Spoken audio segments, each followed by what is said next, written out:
Eh bien, vous savez, je n'arrive pas à comprendre. Vous savez, quand Dieu m'a confié le message de parler, d'encourager l'église dans l'occupation territoriale des espaces, les gens ont commencé à dire, mais Wafo, il ne parle que d'argent. Frère, écoutez mes messages, je parle de foi, je parle de possibilités, je parle de réalisation. Nous avons été créés pour réaliser des choses sur la terre des hommes. Est-ce que quelqu'un peut comprendre ce que je suis en train de dire? C'est très important. Vous savez, on n'a jamais récompensé quelqu'un par la pauvreté. On n'a jamais dit, ouais, tu es tellement pauvre, reçois la médaille de la pauvreté. Jamais. Vous n'êtes jamais honoré d'être pauvre. Où? Je n'ai jamais honoré d'être pauvre. Je vous dis la vérité. Si Elon Musk arrive ici, il va voir le président, il verra le président. On va s'arranger. On va s'arranger. Il va voir le président. Vous savez, on ne va jamais honorer un homme d'être pauvre. Et Dieu n'a jamais récompensé un homme par la pauvreté. Non, non. Il dit, si vous êtes docile et obéissant, je vous donnerai les meilleures productions du pays. En d'autres termes, lui-même dit que la richesse et la gloire sont la conséquence de l'obéissance. Vous savez, quand on parle de richesse, ça fait peur à Satan. Le diable ne veut pas entendre les enfants de Dieu parler de richesse. C'est aussi simple que ça. Vous savez, c'est aussi simple parce que si l'Église ne s'approprie pas les avoirs de Dieu, l'Église n'a aucune évidence qu'elle est de Dieu. Parce que si vous dites que l'or et l'argent appartiennent à Dieu et que l'argent et l'or ne sont pas entre les mains de ceux qui prétendent être les adorateurs de Dieu ou les enfants de Dieu, alors il n'y a pas de légitimité dans vos déclarations. Amen. Est-ce que quelqu'un comprend de quoi je parle? Imaginez un moment que vous entrez dans un pays, on vous dit voilà le président d'un chef d'État et le chef d'État est dans un pays prospère, qui vit dans un taudis. Vous aurez des difficultés à croire qu'il soit le chef de l'État, le fils du chef de l'État. Pourquoi? Parce que la filiation vous donne droit à certains privilèges. Le simple fait d'être appelé fils, c'est déjà un positionnement extrêmement rayonnant. Et le drame, c'est que beaucoup d'enfants de Dieu acceptent l'identité de fils, mais gardent la mentalité de serviteur. Et le drame, c'est que quand tu n'as que la mentalité de serviteur, tu n'es pas loin de t'approprier la mentalité d'esclave. C'est-à-dire que tu ne penses pas, tu n'as pas conscience de l'héritage. Voyez-vous, et ça peut être extrêmement dangereux. Celui qui porte l'onction, comment est-ce qu'on l'appelle? On l'appelle quoi? En oint. Quand tu portes l'onction, tu es oint. Et oint veut dire on choisit. Que quelqu'un que Dieu a choisi, quelqu'un que Dieu a élu. On est d'accord. Mais est-ce que vous savez, écoutez-moi, est-ce qu'on est d'accord? Lève la main si on est d'accord, si tu as bien compris. Bien, j'ai dit je vais enseigner posément et à un moment je vais prophétiser. Écoute-moi bien. Vous savez, quand on dit que tu es oint, c'est que Dieu t'a choisi. On est d'accord, Dieu t'a choisi. Maintenant, le drame, l'une des choses terribles que nous avons vues dans nos églises, c'est que nous avons pensé que l'onction n'est rattachée au fait que d'être pasteur. Comme si, en fait, l'onction avait pour but que l'accomplissement ou l'exercice du sacerdoce. Ce n'est pas vrai du tout. Pas du tout. D'accord? Et bon, si on dit qu'il n'y a que l'homme de Dieu qui est oint, c'est que nous considérons qu'il n'y a que l'homme de Dieu qui est appelé. C'est pas vrai. Donc, celui qui t'a coiffé avant que tu n'arrives cette semaine et a été appelé par Dieu pour exercer son ministère à tes côtés, il est aussi important dans la société. Donc, nous devons avoir une vue globale. Une vue globale, pas une vue totalement limitée, une vue sectaire, mais une vue globale. Voir les choses comme Dieu les voit. Donc, celui qui est dans le sport, dans la politique, dans les affaires, est aussi appelé de Dieu. Donc, ça veut dire que quel que soit le domaine où Dieu t'appelle, Dieu te donne une capacité. Il te revêt d'une habileté d'en haut, afin que tes performances te distinguent des autres. C'est pour ça qu'il dit, tu es la tête et non la queue, tu seras toujours en haut. Pourquoi il dit toujours en haut? Parce qu'il sait qu'il a déversé quelque chose sur toi qui t'amène à être différent. Vous ne demanderez pas à une voiture Porsche de faire une course avec une Renault 4. Le match est remporté d'avance. Donc, est-ce que quelqu'un comprend de quoi je parle? Ce qui fait la force, c'est le conducteur. Amen. Ce n'est pas le conducteur, c'est d'abord le moteur de la Porsche. Et puis ensuite, il y a aussi celui qui est assis, voyez-vous, sur la voiture. Donc, Christ est en toi. Et il fait de toi une voiture de course. Amen. Avec des performances incroyables. Christ en moi, l'espérance de la gloire. Donc, je déclare sur ta vie, quel que soit ton secteur, crois-moi, la grâce de la prééminence descend sur toi au nom suprême de Jésus. Donne-moi encore ton meilleur. Amen. Dieu t'élève en hauteur. Dieu t'élève en hauteur. Aucun jour de la vie sur terre, tu n'en diras un païen. Aucun jour. Il n'y a aucun jour. Il n'y a pas de similitude entre toi et quelqu'un qui ne connaît pas Christ. Tu fais partie de la race royale. Tu es le sacerdoce de Dieu. Donne-moi ton meilleur amen. Tu fais partie d'un prototype d'humain qui n'a jamais existé. Et que les anges sont étonnés. Car eux-mêmes ils voient comment est-ce que Dieu dit, quand tu pries, ne m'appelle plus Dieu, mais appelle-moi Père. Parce que même aux anges, il n'a jamais été donné cette possibilité d'appeler le Créateur Père. Il t'a introduit dans son sein pour révéler sa grandeur au travers de toi. Et ça, c'est ton partage et ta portion.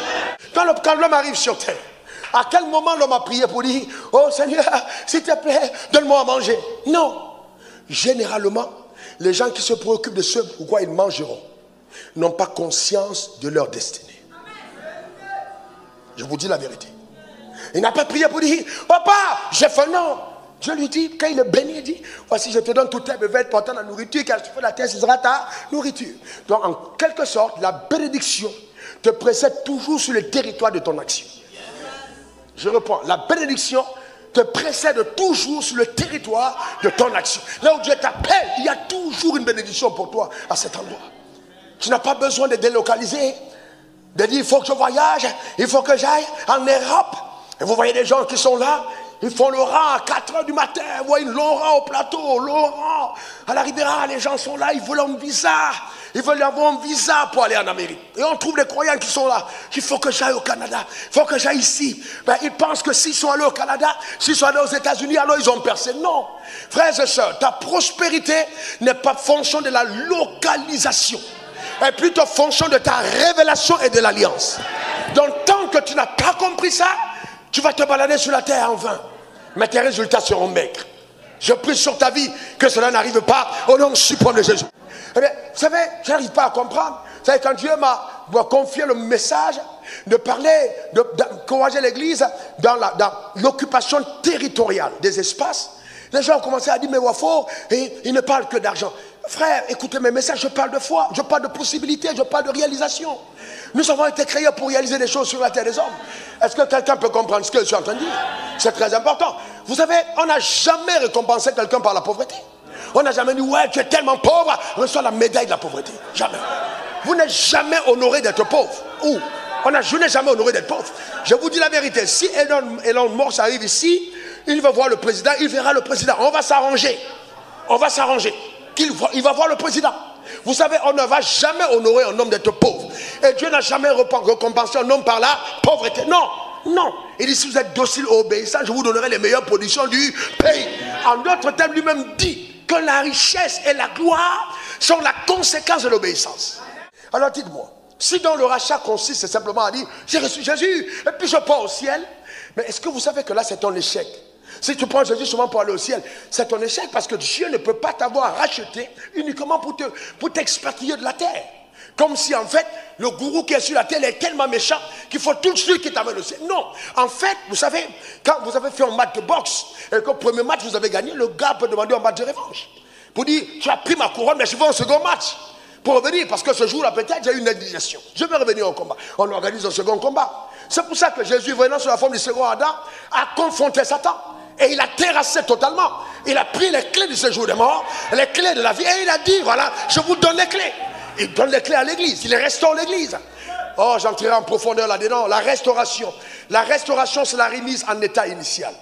Donc quand Dieu restaure, il remet en état initial. Et quand Dieu restaure, souvent, il restaure plus que l'état initial. Il améliore même encore. De façon que ce qui arrive en second soit plus grand que ce qui était en premier. Donne-moi encore ton meilleur amen. Et c'est ça que ton partage est ta portion. Dis après moi, je suis restauré. Et c'est pourquoi, vous voyez, mais même quand il prend les enfants d'Israël, je vais rapidement là-dessus, il sort d'Égypte, il dit à Moïse, il dit, écoute, dis à ces gars-là, que personne ne sort d'Égypte, hein, personne, sans avoir demandé à son voisin des vases d'argent, des vases d'or. Vous irez aller dans le désert pour m'adorer. Mais comment est-ce qu'ils demandent des vases d'argent et des vases d'or?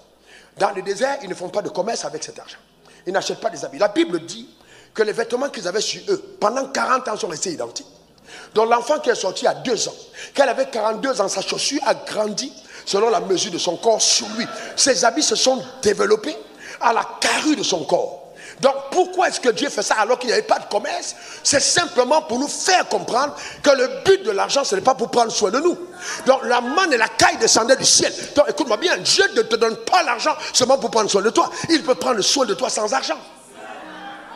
Est-ce que quelqu'un comprend de quoi je parle? Il peut prendre soin de toi sans argent. Donc c'est important. Combien de personnes meurent de cancer avec l'argent?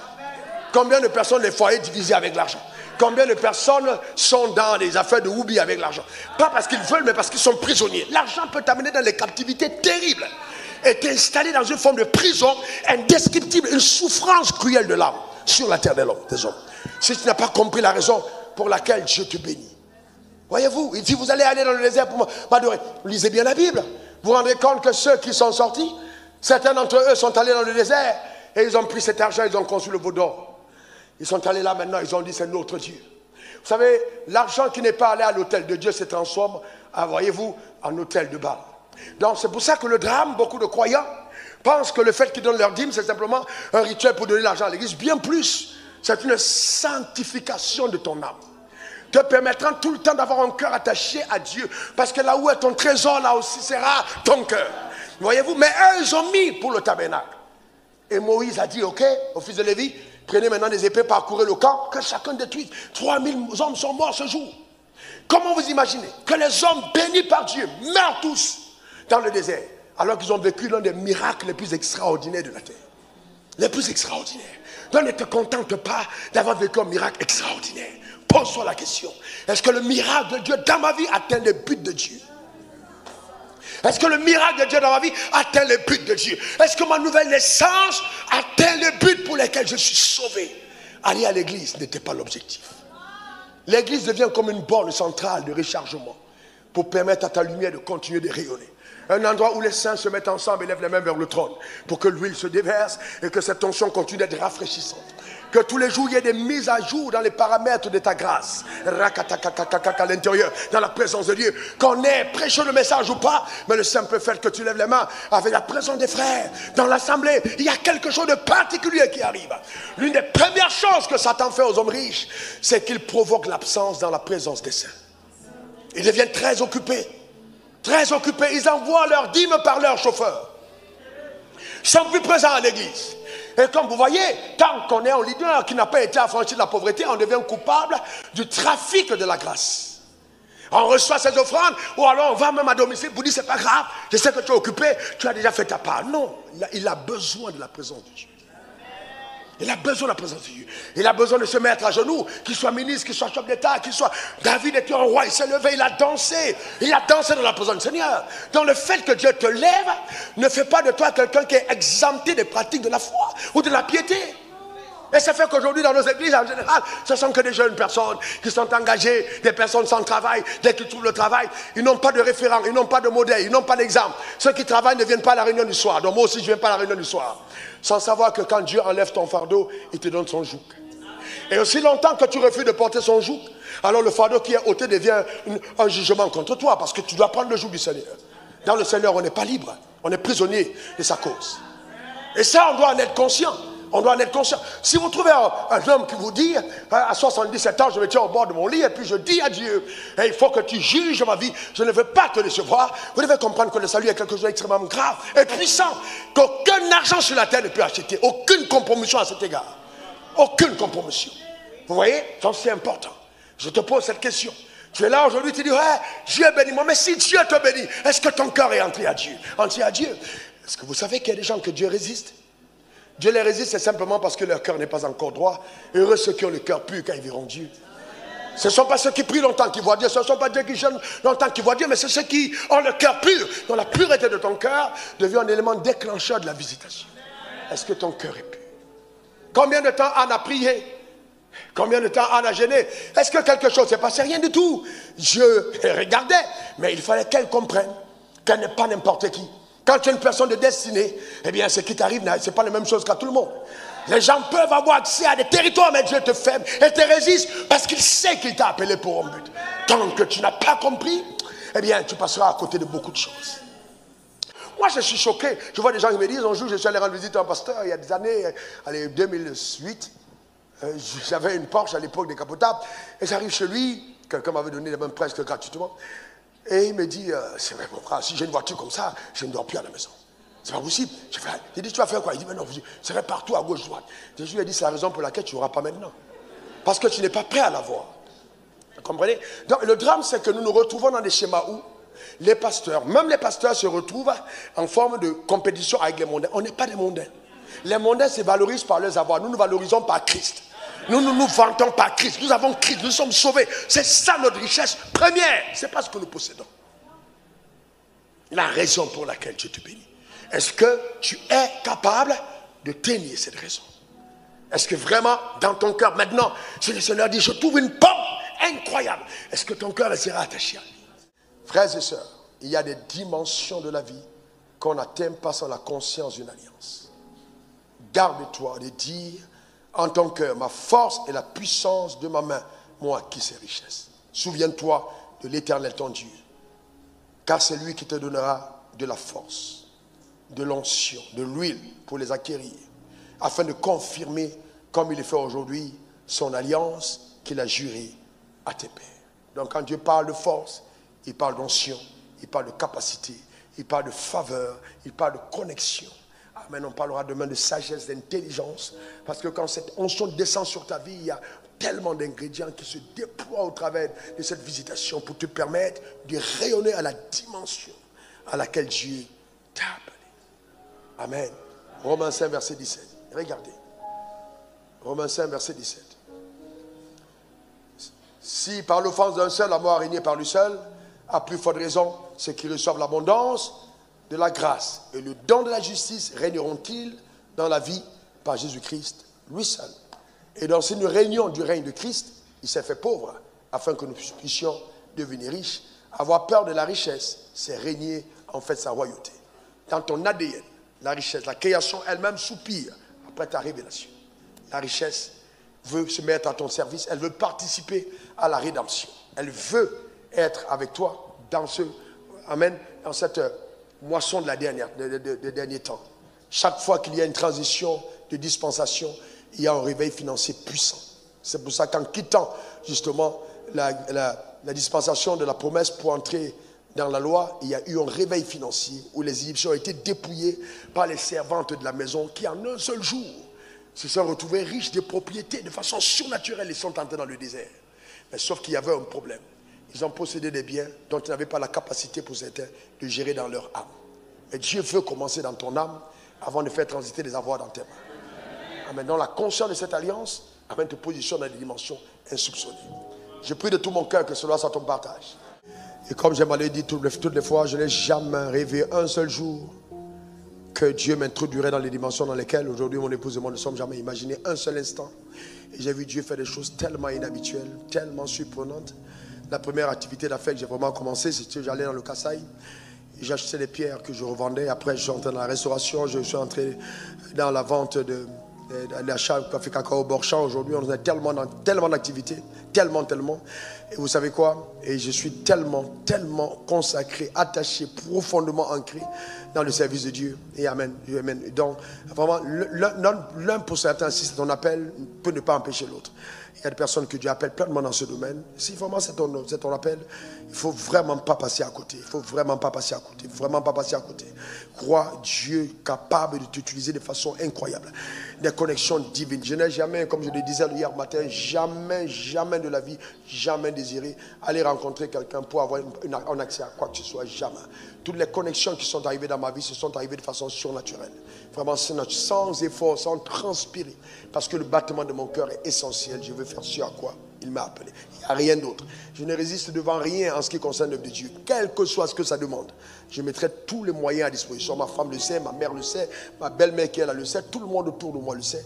Et vraiment, il faut avoir ce esprit de cœur. Vraiment, engage ton âme devant Dieu. Que Dieu te sépare de l'amour, de la convoitise de la chair, de l'amour des choses de ce monde. Et que vraiment, une circoncision profonde s'opère dans ton âme. Et que tu vives avec la conscience des responsabilités divines. Tu es né sur cette terre pour accomplir ses desseins. Et que Dieu te donne la grâce de mourir avant ta mort, de connaître la mort à toi-même avant de quitter cette terre, afin que toutes ces choses qui placent entre ta main n'aient aucune influence au niveau de ton âme. Aucune influence. Bien, les gens t'accuseront, les gens vont, parce que ça crée aussi tellement de jalousie, mais cette circoncision profonde de ton âme te donnera de vivre dans la quiétude et dans la joie de Dieu. Demeure béni au commun. Ne rate surtout pas la réunion de demain matin, parce qu'il y aura une impactation véritable pour te permettre vraiment de connaître une accélération particulière. De la même manière qu'on prie pour les pasteurs, je prierai pour toi. Cette grâce est sur ma vie, c'est juste une grâce, c'est un appel que Dieu m'a souverainement adressé. Et je le fais par stricte obéissance à Dieu. Demeure béni, demeure comblé, demeure arrosé, demeure favorisé. Au nom suprême de Jésus, donne-moi 3 bons amen.